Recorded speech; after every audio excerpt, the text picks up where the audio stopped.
पिछले एक महीने से खबरों की दुनिया में सनसनी की तरह फैले हुए यूपी के बाहुबली अपराधी पूर्व सांसद अतीक अहमद के अपराध के खिलाफ कोर्ट ने उन्हें दोषी करार दे दिया है। दोषी साबित होने के साथ ही अतीक अहमद की कहानी का सूरज डूब गया है। अतीक अहमद को उमेश पाल अपहरण और हत्याकांड में इलाहाबाद की अदालत ने दोषी करार दिया है। अब दोष क्या था, यानी वो अपराध क्या था जिसके लिए अतीक को सजा होगी, उसे समझ लेते हैं। दरअसल 25 जनवरी 2005 को बीएसपी के तत्कालीन विधायक राजू पाल की गोली मारकर हत्या कर दी गई थी और यही हत्याकांड अतीक अहमद के अपराध जगत में तबाही का कारण बन गया। ये बात उन दिनों की है जब राजू पाल और उनकी पत्नी पूजा पाल बीएसपी में थे, जबकि अतीक अहमद और उनके भाई अशरफ समाजवादी पार्टी में हुआ करते थे और ये दोनों पार्टियां तब यूपी में एक दूसरे की कट्टर विरोधी थी। इसी वजह से राजू पाल प्रयागराज में अपने सबसे बड़े राइवल अतीक अहमद और उनके परिवार के खिलाफ सियासी लड़ाई में उतरना चाहते थे और इस इलाके में अपनी पैठ बनाना चाहते थे। इसलिए वो बसपा से टिकट के लिए पैरवी कर रहे थे और इलाके में बसपा का प्रचार भी। इससे पहले साल 2004 में अतीक अहमद यूपी के फूलपुर लोकसभा सीट से समाजवादी पार्टी के टिकट पर जीतकर सांसद बन चुके थे। इससे पहले वो इलाहाबाद पश्चिम विधानसभा सीट से विधायक थे, लेकिन उनके सांसद बन जाने के बाद वो सीट खाली हो गई थी। कुछ दिनों बाद उपचुनाव का ऐलान हुआ। इस सीट पर सपा ने सांसद अतीक अहमद के छोटे भाई अशरफ को अपना उम्मीदवार बनाया। इसी चुनाव में बसपा से राजू पाल को टिकट मिल गया और वो अशरफ के खिलाफ चुनाव मैदान में उतर गए। चुनाव हुआ तो उन्होंने अतीक अहमद के भाई अशरफ को हरा दिया और विधायक बन गए। अतीक और उसका पूरा परिवार उपचुनाव में मिली हार पचा नहीं पा रहा था। वो राजू पाल को अपना दुश्मन मान बैठा था और इसी दौरान अतीक ने राजू पाल को रास्ते से हटाने की साजिश रच डाली। 25 जनवरी 2005 को बसपा विधायक राजू पाल अपने घर लौट रहे थे। राजू खुद अपनी क्वालिस कार चला रहे थे। उनके साथ उनके समर्थकों की एक स्कॉर्पियो भी थी। तभी कुछ कार सवार हमलावर उनका पीछा करने लगे। इसी बीच राजू पाल ने किसी वजह से रास्ते में कार रोकी। जैसे उनकी कार थमी, कुछ हथियारबंद लोगों ने उन पर ताबड़तोड़ फायरिंग शुरू कर दी और फिर जब उन्हें ऑटो में बिठाकर हॉस्पिटल ले जाया जा रहा था तो हमलावरों ने करीब 5 किलोमीटर तक ऑटो का पीछा करके उस पर गोलियां चलाई ताकि राजू बच न जाए। इस हत्याकांड में देवीलाल पाल और संदीप यादव की भी मौत हुई थी। केस में तत्कालीन एसपी सांसद अतीक अहमद, उसके भाई अशरफ समेत 5 आरोपी नामजद थे, जबकि 4 अज्ञात लोगों को आरोपी बनाया गया था। इस केस में आई विटनेस उमेश पाल था, जो राजू पाल का रिश्तेदार भी था। इसी कारण उमेश का 28 फरवरी 2006 को अपहरण कर लिया गया। अपहरण हुआ तो जाहिर है इसका आरोप लगा अतीक अहमद पर।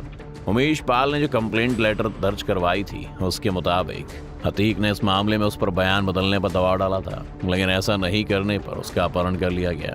उमेश पाल ने बताया कि उसे किडनैप करके अतीक के पास ले जाया गया, जहां बयान नहीं बदलने पर उमेश पाल को उसके परिवार समेत जान से मारने की धमकी दी गई थी। और तो और उमेश के मुताबिक अतीक के वकील ने उसे एक पेपर दिया जिसमें बयान लिखा था, जो उमेश को जबरदस्ती कोर्ट में बोलने के लिए कहा गया था। ऐसे में तब तो परिवार की सलामती के लिए उमेश ने अदालत में बयान दे दिया, जिससे अतीक पर कोई आंच नहीं आई। लेकिन 5 जुलाई 2007 को उमेश पाल ने धूमनगंज थाने में एफआईआर दर्ज कराई और ये एफआईआर थी उमेश पाल के अपहरण की।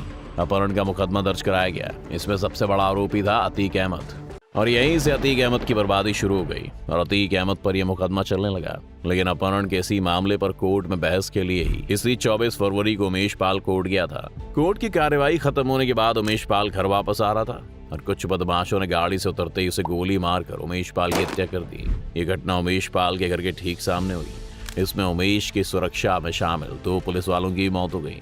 इस हत्याकांड का आरोपी भी अतीक अहमद को ही बताया गया और इलाहाबाद की कोर्ट ने इसी केस में अतीक को दोषी करार दिया है। लेकिन ये तो हो गई केस की कहानी, पर अतीक अहमद की खुद की जिंदगी की कहानी किसी फिल्मी गैंगस्टर से कम नहीं है, क्योंकि एक वक्त में यूपी की राजनीति और अपराध जगत में जो कुछ चुनिंदा नाम थे उनमें से एक अतीक अहमद भी था। अतीक अहमद की कहानी शुरू होती है इलाहाबाद से।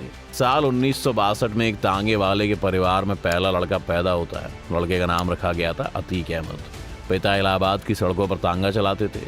अतीक के बाद उसके और भाई बहन भी हुए। परिवार बढ़ने लगा और साथ ही बढ़ने लगी गरीबी। जैसे जैसे अतीक बड़ा होने लगा, घर की गरीबी उसके दिमाग पर असर डालने लगी, जिससे वो बहुत तेजी से अमीर बनने के सपने देखने लगा। 10वीं क्लास में फेल होने के बाद उसने पढ़ाई छोड़ दी और गुंडागर्दी करने लग गया। उसका मकसद था इलाके के सबसे बड़े माफिया चांद बाबा को हराना।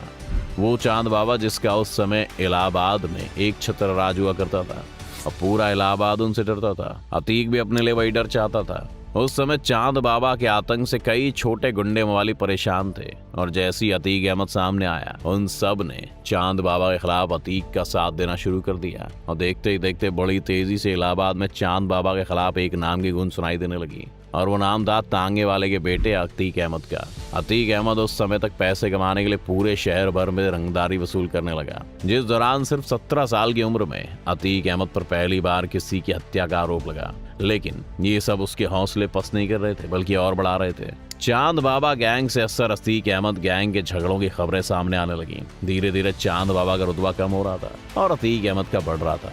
इलाहाबाद के नए गैंगस्टर की नजर सिर्फ इलाहाबाद तक ही सीमित नहीं थी, बल्कि ये तो पूरे राज्य में अपने आतंक का राज कायम करना चाहता था। करीब 10 सालों में अपराध की दुनिया में अतीक ने बड़ा नाम कमा लिया।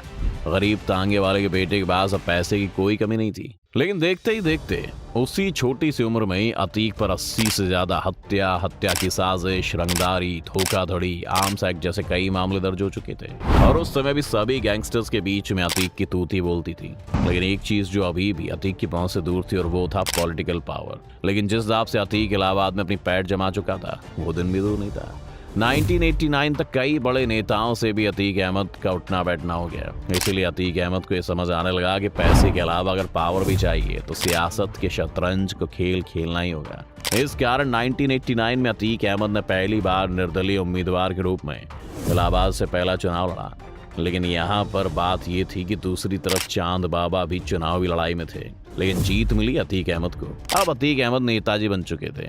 नेता बन जाने के बाद भी अतीक पूरी तरह से अपनी पकड़ नहीं बना पा रहा था। इसलिए जीत के कुछ समय बाद ही चांद बाबा की सरे बाजार हत्या कर दी गई।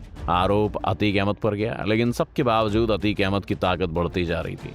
अब इलाहाबाद में अतीक जैसा कोई नहीं रह गया था। इसीलिए अतीक अहमद ने पहले 3 बार तो निर्दलीय चुनाव जीत कर जीत हासिल की, जिसके बाद 1996 में समाजवादी पार्टी ने उसे टिकट दी और अतीक समाजवादी पार्टी के विधायक बन गया।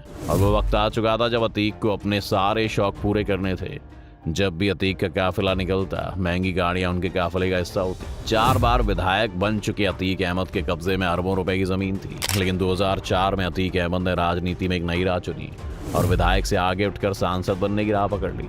जिसके बाद 2004 के लोकसभा चुनाव में अपना दल ने फूलपुर सीट से अतीक को सांसद का टिकट दिया और अतीक ने इस पर जीत भी दर्ज की। प्रयागराज के माफिया ने संसद तक का सफर पूरा कर लिया था। 2004 में जब अतीक अहमद ने फूलपुर से सांसद के लिए चुनाव लड़ा तो उनकी इलाहाबाद की विधायक की सीट खाली हो गई। अतीक ने अपने भाई अशरफ को यहाँ से चुनाव लड़वाया, लेकिन अशरफ चुनाव हार गए। और फिर हुआ वही जिस केस में राजू पाल मारे गए, उमेश पाल किडनैप हुए, फिर मारे गए। और अब उसी मामले में अतीक अहमद को उम्र कैद की सजा सुना दी गई है। तो दोस्तों, ये थी अपराध की दुनिया के बाहुबली सांसद अतीक अहमद की कहानी, जो अब आजीवन जेल में रहेंगे। ऐसे लोगों ने एक वक्त में भारत की राजनीति के अपराधीकरण में बहुत बड़ी भूमिका निभाई थी। ऐसे में आज के समय अगर देश तरक्की करना चाहता है तो सबसे पहले पॉलिटिक्स और समाज से इन अपराधियों को खत्म करना होगा। आपकी इस मामले में क्या राय है, हमें कमेंट बॉक्स में बता सकते हैं। साथ ही इस वीडियो को लाइक और शेयर करना ना भूलें और हमारे चैनल को सब्सक्राइब भी कर लें।